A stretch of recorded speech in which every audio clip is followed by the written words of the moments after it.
몇 번 예고하듯 알려주더니 마침내 갑작스럽게 추워졌습니다.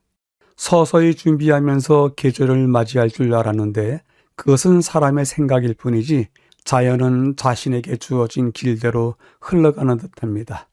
이에 찬바람을 맞으며 사람이 교만하였음을 배우고 정중히 머리를 숙입니다. 겨울의 첫 발걸음을 떼는 듯한 한 주일 동안 여러분의 교회와 가정은 평안하셨는지요? 이번 주 제9가의 제목은 언약의 상속자, 갇혔으나 소망을 품은 자입니다. 구가의 제목이 매우 긴데요. 그 긴 제목을 두 부분으로 나누어서 본다면 언약의 상속자, 그들이 어떤 상황인지를 설명하고 있습니다. 즉 언약의 상속자는 당연히 하나님의 언약을 이어받은 이스라엘 백성들을 이야기하는데요. 그들이 처한 환경이 갇혀 있다고 전하는 반면에 또한 다행스럽게도 소망을 품고 있다고도 말합니다. 두 이야기 갇혀 있다와 소망을 품었다라는 말은 상반된 상황을 말하는데요. 본문이 설명하는 바를 찾아가 보도록 하겠습니다. 이번 주 교과의 기억절입니다. 갇혀 있으나 소망을 품은 자들아 너희는 요새로 돌아올지니라. 내가 오늘도 이르노라. 내가 네게 갑전이나 갚을 것이라. 갇혀 있으나 소망을 품은 자들이 무엇을 의미하는지요? 이들은 스가랴서 9장 11절에 나오는 물 없는 구덩이에 갇혀 있는 포로이고 이는 곧 희망이 끊어진 상태, 억압으로 포로된 상태, 물 없는, 즉 생명 없는 죽음의 자리에 서 있는 하나님의 백성을 말합니다. 그런데 그들에게 이제 구덩이에서 풀어줄 테니 요새로 돌아오라고 하나님께서 회복하실 것과 보호하실 것을 전하고 있습니다. 이 전체 성경 구절이 가나안 땅을 향해서 진격해가는 지금의 이스라엘 백성들하고는 조금 상황이 다를지라도 우리 모두에게도 해당되는 말씀이 아닌가 생각이 듭니다. 요새로 돌아오라는 말씀 때문에 안심이 됩니다. 요새로 돌아와야만 생명의 물을 얻고 상처를 싸매고 두려움과 공포에서 벗어날 수 있습니다. 우리는 모두도 매주마다 요새로 돌아가기를 기대해 봅니다.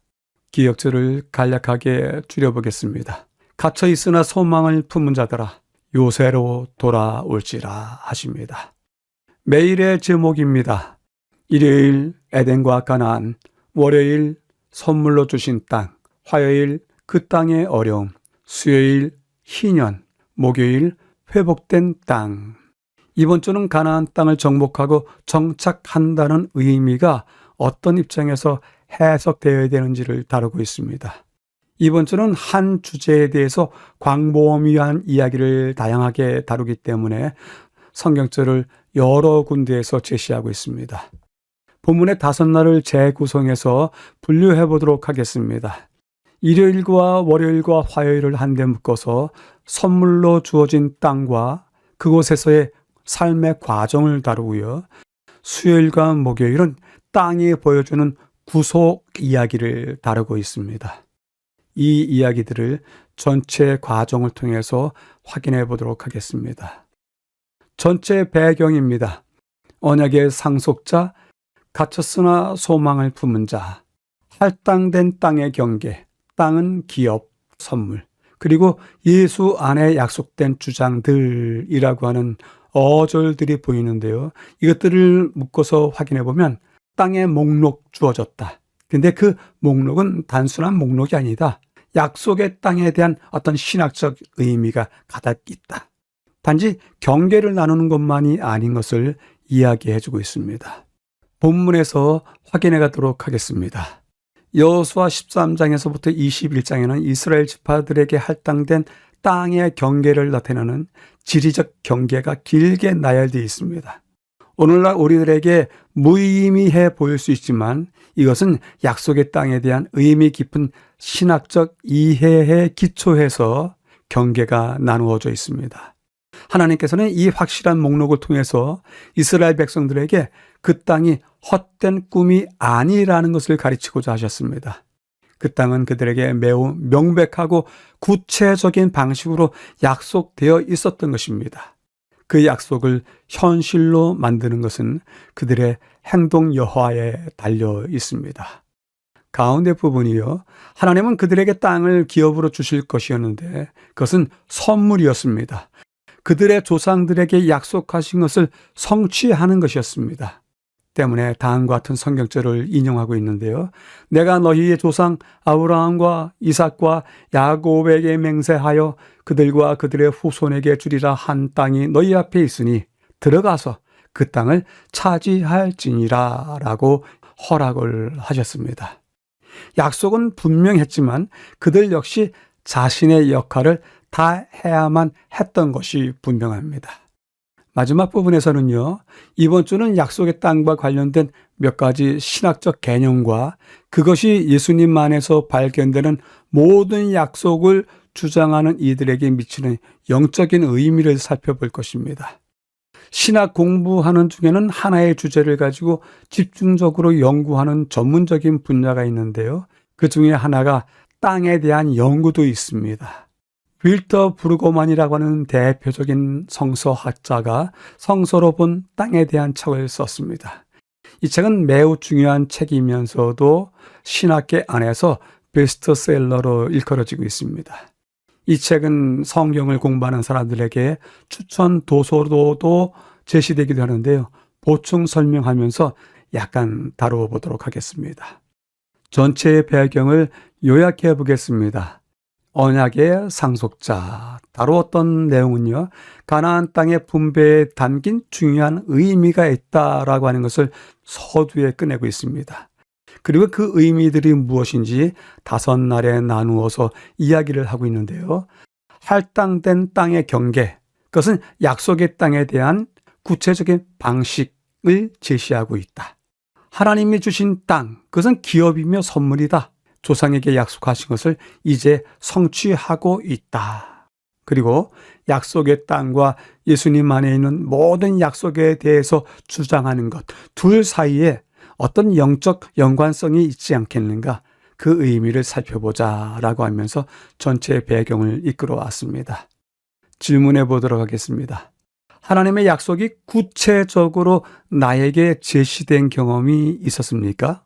하나님께서 어떻게 해 주실 것이라고 하는 마음속에 속삭임 같은 것들이 있었는지 확인해 보시게 되길 바랍니다. 모두에게 있었기 때문에 우리의 오늘이 있게 된 것입니다. 첫째 날입니다. 에덴과 가나안. 학습의 장이 되었다. 허락된 땅은 선물이다. 그리고 성취 때까지 약속을 받은 자들이다 라고 하는 어절들이 보이는데요. 첫째 날 이야기하는 것은 약속되었던 땅들에 대한 이야기를 하는데 에덴 동산에서부터 시작해서 약속된 땅들은 선물이고 우리가 하나님의 은혜로 소유할 수 있는 것이다 라고 제안을 주고 있습니다. 성경절서부터 읽도록 하겠습니다.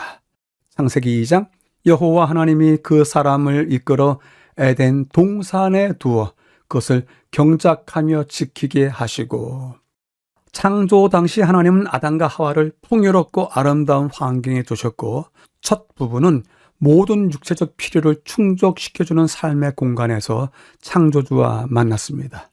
하나님의 말씀뿐만 아니라 에덴 동산도 아담과 하와가 하나님의 성품과 그들을 위해 계획하신 삶에 대한 중요함을 깨달을 수 있는 학습의 장이었습니다. 그들이 창조주와의 신뢰 관계를 깨뜨렸을 때 관계가 깨졌다는 표징으로 그들은 동산을 떠나야만 했습니다.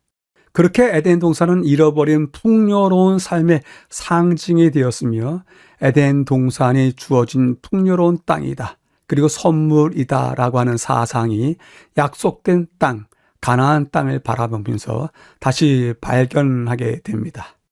가운데 부분에요. 창세기 28장을 읽으라고 하는데요. 28장. 너희 조부 아브라함의 하나님이요 이삭의 하나님이라. 내가 누워있는 땅을 내가 너와 네 자손에게 주리니. 아브라함이 하나님이 보여주신 땅에 들어갔을 때 그 땅은 단지 믿음을 통해서 그와 후손들에게 약속된 땅이었고 400년 동안 단지 약속으로 남아 있었습니다. 부조들은 그 땅을 실제로 소유하지 않았기에 자녀들에게 유산으로도 줄 수 없었습니다. 그 땅은 하나님께 속한 것이었지 이스라엘이 어떤 것을 하였기에 그 땅을 받은 것은 아니었습니다. 세 번째 부분에서요. 약속의 땅은 하나님의 뜻을 따라 주신 하나님의 선물이었습니다. 이스라엘에게는 그 땅을 소유할 당연한 권리, 자격 없었고 그들이 그 땅을 소유할 수 있었던 것은 오직 하나님의 은혜 때문이었습니다. 약속이 성취될 때까지는 족장들은 약속을 받은 자에 불과했습니다. 마찬가지로 그리스도를 따르는 우리 역시 더 좋은 약속을 받은 자입니다. 왜냐하면 우리는 더 좋은 약속을 받은 자이다. 믿음과 오래 참음으로 말미암아 약속들을 기업으로 받은 자들을 본받는 자 되게 하려는 것이라 라고 우리에게도 그 약속이 성취될 것을 말씀하고 계시기 때문입니다. 교훈은 다음과 같이 이야기합니다. 이번 주는 영감의 교훈을 읽을 때마다 연한 녹색으로 칠해진 부분만 읽도록 하겠습니다. 매일마다 보충해야 되는 양이 있기 때문에 잠시 줄이도록 하겠습니다. 그 후에 하나님의 음성이 들렸는데 약속의 땅을 즉시 점령할 것을 기대하지 말라고 하시며 가나안에 정착하기 전에 그의 후손들이 당할 고통을 지적해 보이셨다. 아브라함은 이 땅이 약속의 최종적이요 완전한 성취로 그에게 영원한 유업으로 주어지기 위하여 에덴의 아름다움으로 회복되는 것을 보았다 전하고 있습니다. 첫째 날을 요약해 보겠습니다. 에덴과 가나안, 약속의 땅이 허락되었다. 그런데 그것의 소유는 하나님의 전적인 은혜 때문이다 라고 이야기를 끌어왔습니다. 에덴 동산 역시 하나님에 대해서 배우는 완벽한 학습의 장이었다. 그런데 그 관계가 깨어져 버려서 잃게 되었다. 약속으로 허락된 가나안, 그것은 여전히 하나님의 소유이신 것이다. 마침내 조상들이 그것을 은혜로 선물로 받았다. 그런데 우리 역시 더 좋은 약속을 받은 자로서 우리에게 주신 땅에 대한 약속도 곧 성취될 것이다 라고 이야기를 해왔습니다. 여쭤보겠습니다. 하나님으로부터 약속을 허락받고 그 결과에 이르기까지 필요한 것이 과연 무엇일까요? 어떻게 해야만이 그 결과를 볼 수 있을까요? 여쭤보게 됩니다. 첫째 날을 보충해 보도록 하겠습니다. 에덴에 대한 이야기를 잘 풀어주셨는데요. 에덴과 관련된 두 창조 이야기를 하겠습니다. 우선은 지구 창조에 대한 이야기를 할 텐데요. 성경 말씀을 확인하겠습니다. 이사야서 40장 21절 땅의 기초가 창조될 때부터 너희가 깨닫지 못하였느냐. 욥기서 38장 내가 어디 있었느냐 내가 깨달아 알았거든 말할지니라.